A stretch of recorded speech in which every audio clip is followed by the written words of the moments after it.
The number of pastors in the UK is indeed declining, and it's a complex issue with multiple factors at play. Research suggests that some of the main reasons include 1, 2, 3. Change in calling. Many pastors are experiencing a shift in their sense of purpose or calling, leading them to leave the ministry. Conflict and burnout. Church conflicts, burnout, and overwhelming demands are taking a toll on pastors, causing them to step down.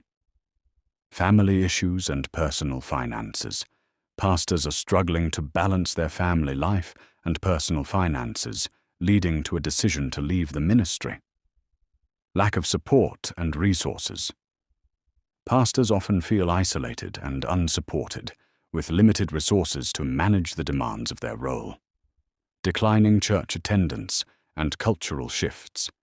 The decline in church attendance and changing cultural values are also contributing to the decrease in pastors.